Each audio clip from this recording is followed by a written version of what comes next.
My name is Virgilio Murillo, and I am the CEO for the Kolbe Foundation, which is the non-profit, non-governmental organization that is managing the Belize Central Prison for the government of Belize. It is the only prison in the entire country, and it houses all inmates, including women prisoners, uh, youths under the age of 18 years, as well as adult male prisoners. Um, I have been with the prison since December 2002. So if God's willing, I am completing 22 years of prison service this year. And yeah, still going strong, trying to make a difference in the lives of the inmates that come to us. Um, that is pretty much my background, to give you an idea more or less, what kind of experience and training I might possess for running the facility. Yes, I was asked by Ms. Adeli to do a presentation on the prison and sort of talk about, what the Kolbe Foundation has done over the years in its management of the facility. All right. And I just wanted to cover a few of those areas. Um, yeah. Certainly, the picture that you're seeing there, that picture that you're seeing there is Mr. John Woods, the gentleman here.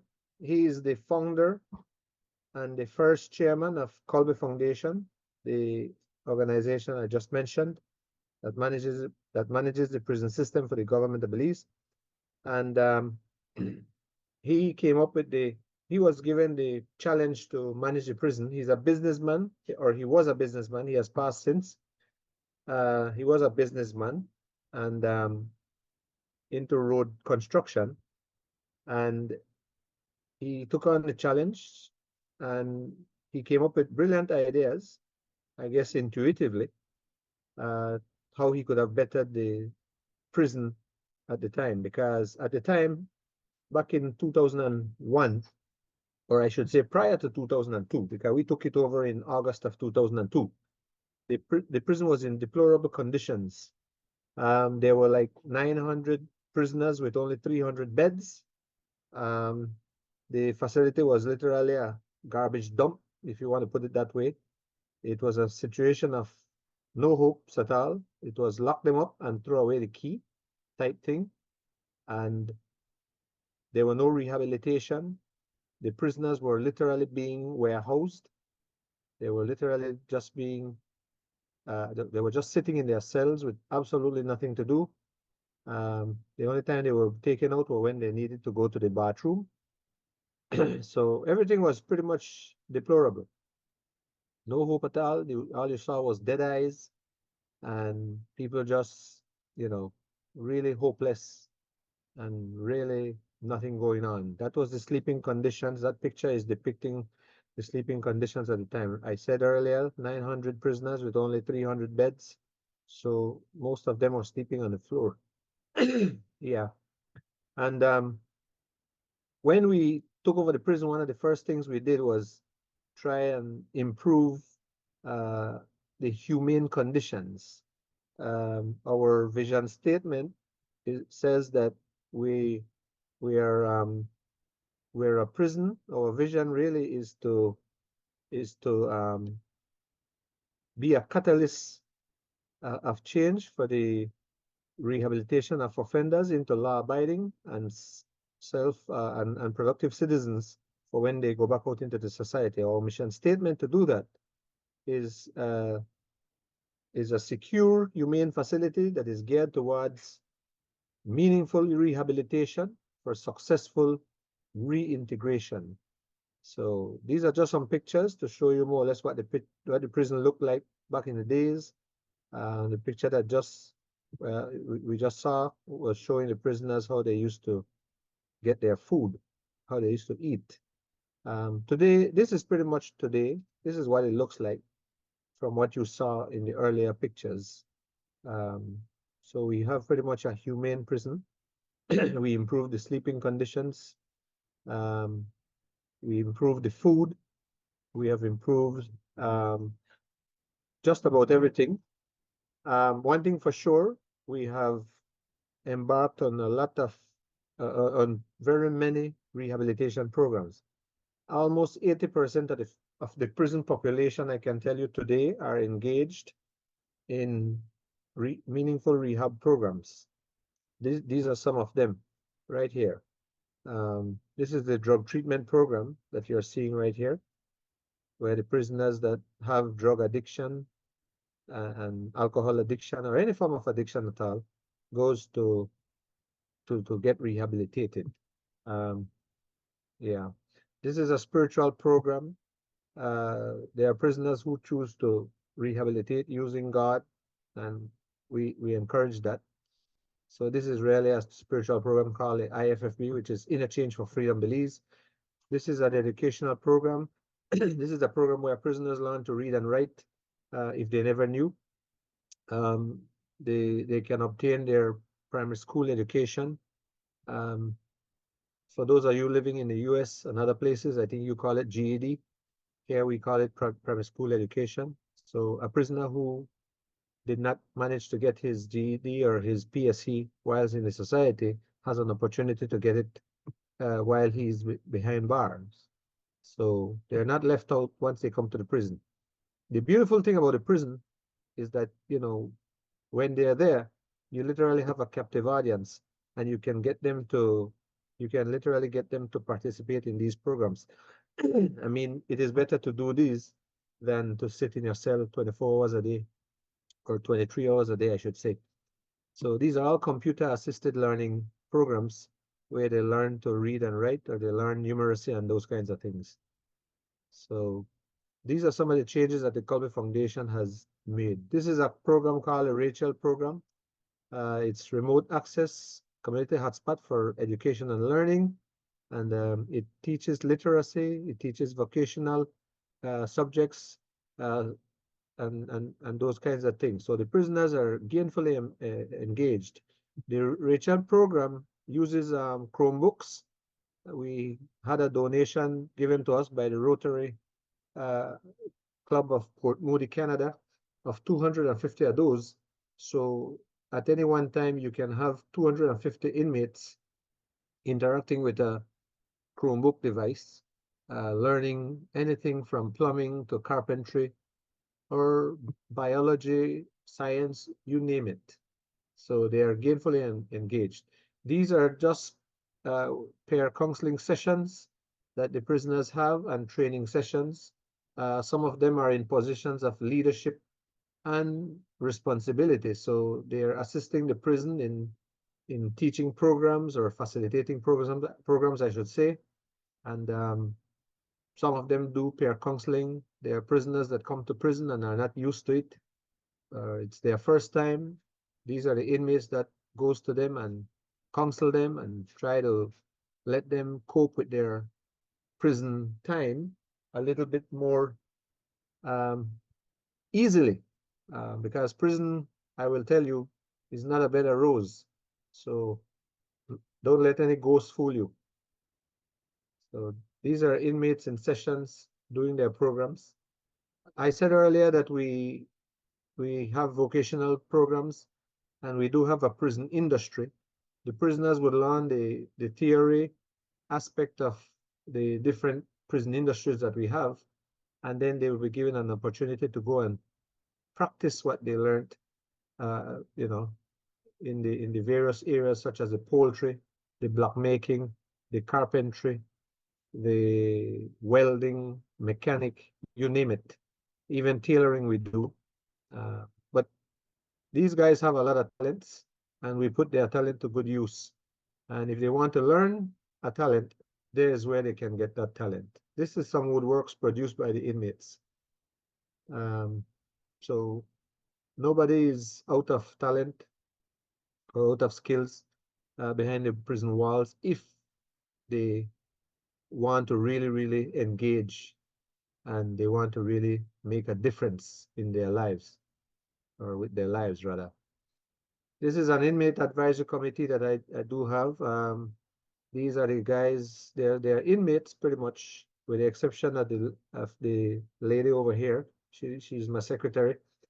But the inmates are selected carefully, and they assist me in, reporting to me on what are the conditions, or those issues that are bothering them, those issues that affect them, whether it's medical, welfare, even if it's abuse by prison guards, they bring it to the table and I look into it. The beautiful thing with this concept is that they get to report to me, and I do not need to explain to anybody who told me what.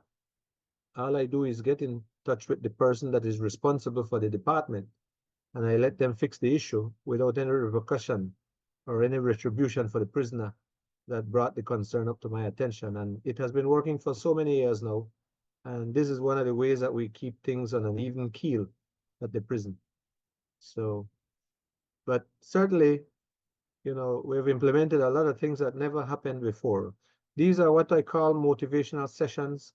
I, from time to time, sit, in my big conference room with prisoners, sharing motivational videos with them and trying to, counsel them, if you want to put it that way, so that they don't try to continue on a path of criminal activity.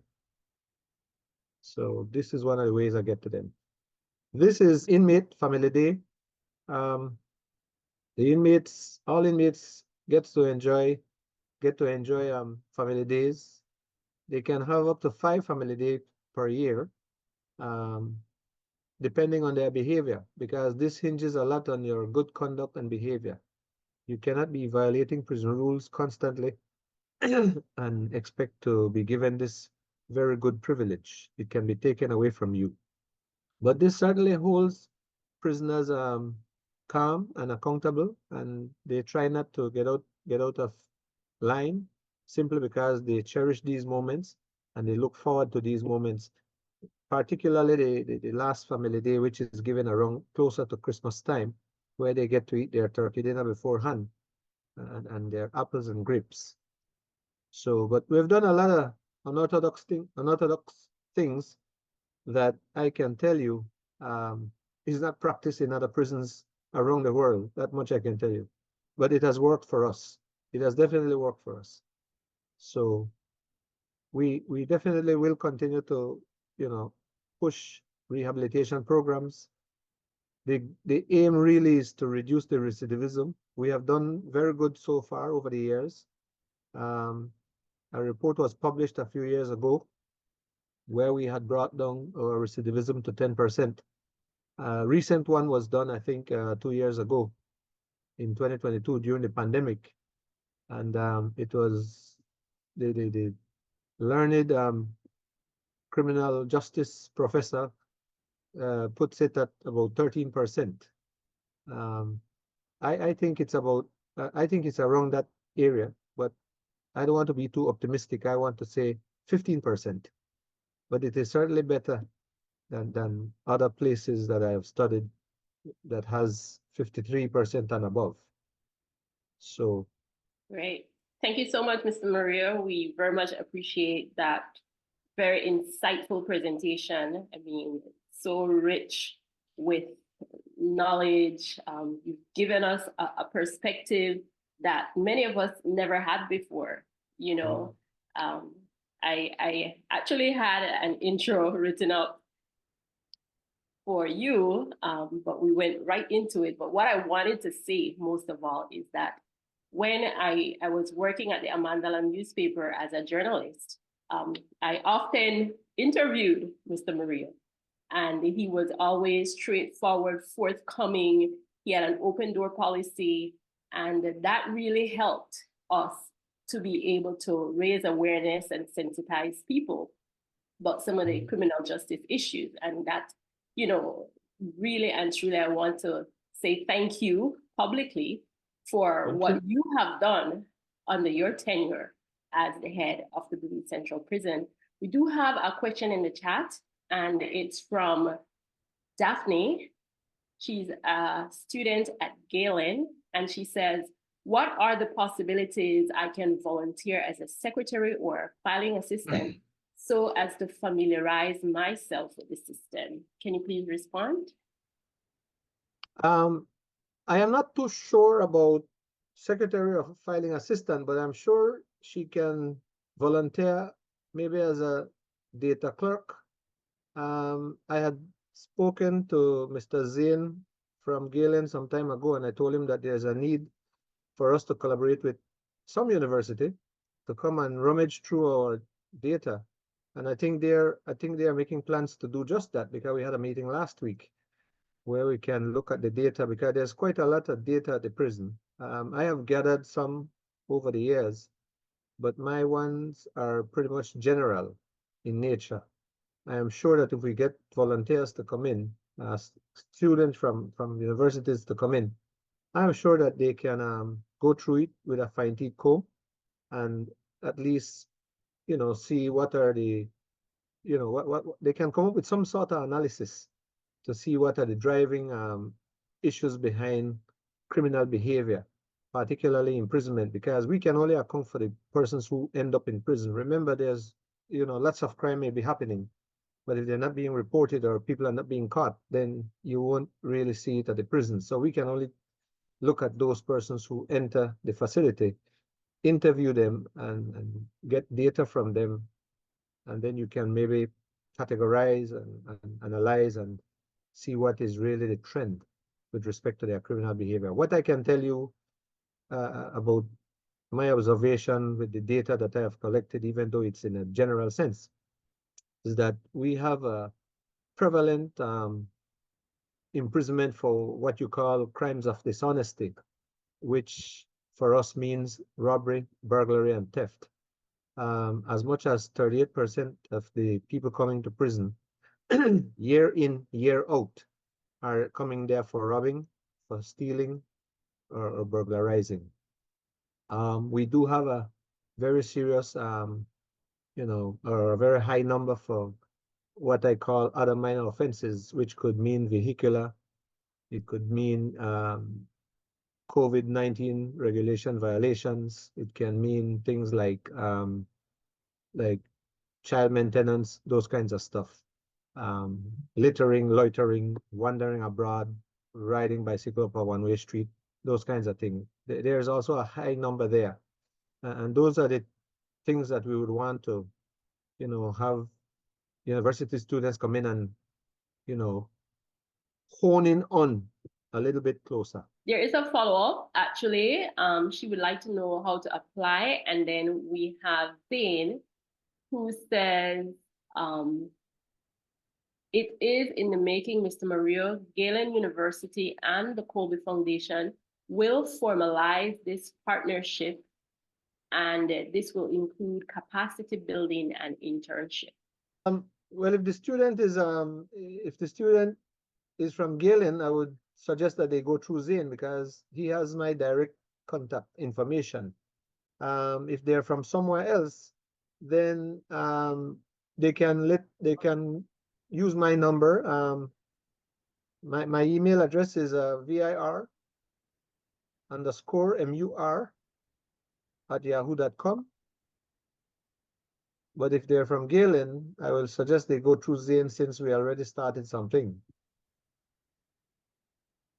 Thank you so much. Do we have any other questions, interventions, comments? Yes, Mr. Deli, I'm sorry I can't find the way to raise your hand. Oh, no problem. Please go ahead. Yes, well, first I want to thank Mr. Deli for having this great initiative. I missed the last one, but I listened to the recording. It's Antoinette Moore here. And of course, I'm very, very happy this week. It's Mr. Murillo, who I would echo Mr. Deli's comments about his open door, wonderful policy, but also his giving nature in terms of the system, those actors within the system, and of course, the residents or inmates at the prison. Just, we couldn't have a better CEO. So thank you, madam. I have to say that. Some of the things Mr. Murillo was saying in terms of the last question with reference to the general stats, really, to me sound like many people are at the prison because of poverty.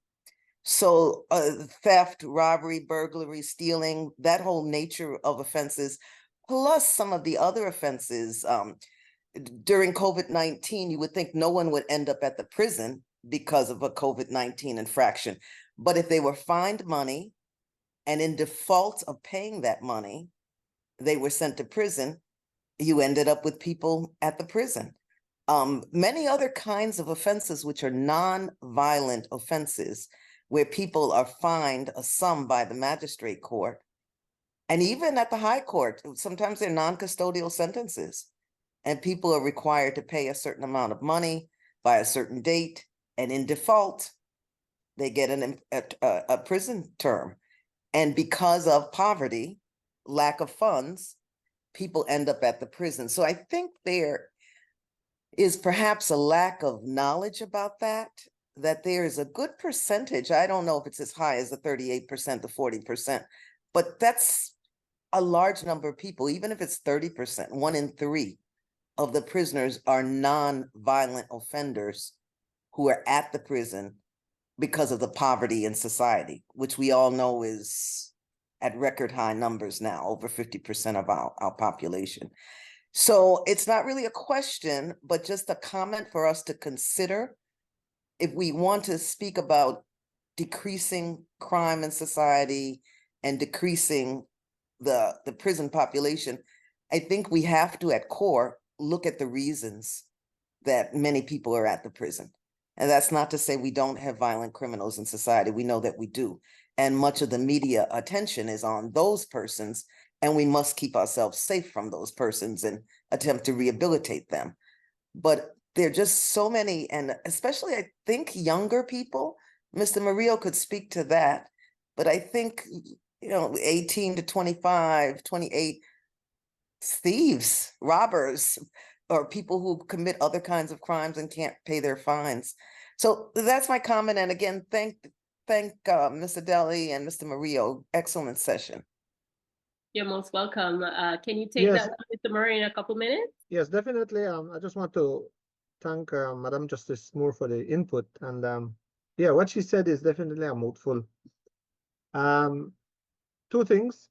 The issue of the crimes that I'm talking about, the robbery, burglary, and theft, the crimes of dishonesty, is two things. It's both poverty and drug addiction, drug and alcohol addiction.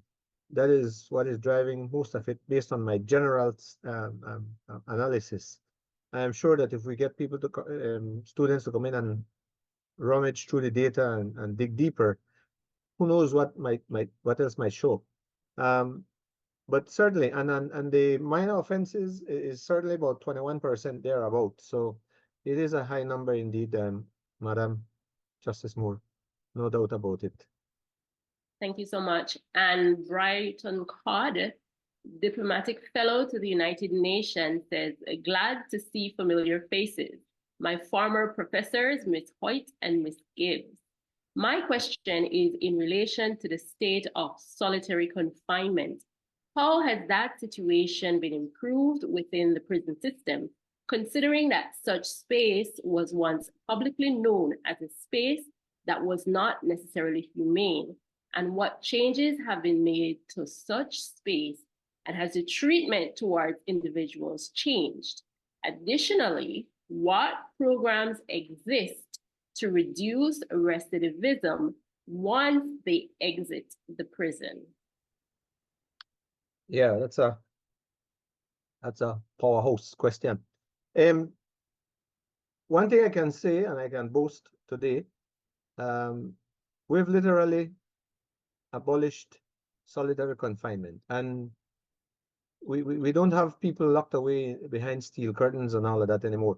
What we have is really cellular confinement, and we would have mesh wire over the wicket, and it is only those persons who are trying to harm themselves or commit suicide that we would put in there, and they would normally be so close to the prison guard that they can check on them every 15 minutes. But we abolished that on our very own free will. Today, I can say that we don't have prisoners acting out in the way they used to act out many, many years ago. When we took over the prison in 2002, I can tell you with certainty because I saw it. There were killings going on in that prison. For the week, I could remember at least 2 persons were being killed. The ambulance was running out with them, and before they reached the gate, they died. You know, they were being stabbed with homemade shanks and all of that. Today, we have a very peaceful prison. The prisoners are very well disciplined and respectable. I took the liberty some time ago to invite the judges to do a tour of the facility. And I can tell you that they were not heckled. They were not disrespected. Even the magistracy had come one time to visit. And I even remembered one particular judge making a remark that he said that if it was in his country, they would have been threatened and heckled by the prisoners, and the prison would have had to be locked down altogether. In my prison, the inmates were roaming around in the yard, going about their business and work. So there's no need really for that solitary confinement today. I think we do have psychiatric patients, psychiatric inmates, at least 35 of them today as we speak. And even for them, we have what you call a special care unit where they are housed. And then we have inmates that are assigned to them to look after their needs, whether it's bathing, feeding, or whatever little assistance they may need.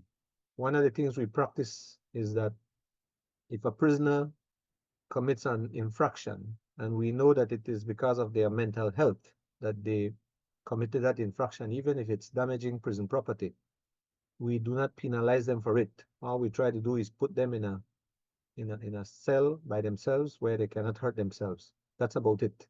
So, but we have learned these things over the years. We were not always like this. That much I can tell you. Thank you very much. I think we could take one more quick question or comment. Anyone? Yes, I will take the opportunity to congratulate my CEO. I was an ex-prisoner behind the prison. Thanks to his all permitting those rehabilitation programs inside of the prison. I had rewired my mind, and I'm really transferred to also I give God thanks for having him back there and as the CEO, giving all those opportunities to the prisoners. And now I'm out in the society, and it had been doing me really a good improvement here outside, being a positive citizen. And I continue telling Mr. Murillo all the time, many thanks, and I really appreciate that push that he gave me behind the walls and permitting those ministries to enter. So Mr. Murillo, may God continue blessing you and giving you the wisdom and that strength that you need to carry on, you know, for the betterment of our country. Thank you. Thank you very much, Miss Lily, and keep your head pointed towards the sun. And Miss Adele, I think I missed one last thing. Somebody, I think the person who had asked about the solitary confinement also asked about the programs. Well, like I tell you, we do have programs for the drug addicts. We have programs for those persons who are on alcohol. I told you earlier about the spiritual programs. And then today we continue to also provide programs for those guys that are engaging in gang activities. We look after them because they come remanded, and a lot of them have the idea that they're going to beat their cases and go back into society and go and do the same thing. Well, we're trying to see what we can do with them while they're behind prison walls by offering them a gang intervention and gang programs. And we have solid people in that field that have lived the life, and they can steer them away from going back to gang life when they return to the society. it always saddens me to see how these guys are dying out in the society when they leave the prison. It would give you a feeling like they are safer in prison than they are in the society. But it is a reality. Appreciate that very much. And some further comments in the chat from Jeremy Enriquez and Brother D. Commendations for you and your team, Mr. Murillo. Thank you so much for being our featured guest here today, Mr. Murillo. And we really appreciate your candor and your willingness to share with our audience. We do look forward to you joining us for future webinars, either as a guest again or as a participant. And we take the opportunity also to thank each and every one of you who took the time out, and also to those who may not have been able to join, but who have been supporting us throughout this series. Thank you once again, and do have a blessed afternoon. Take care. Thank you. Thank you.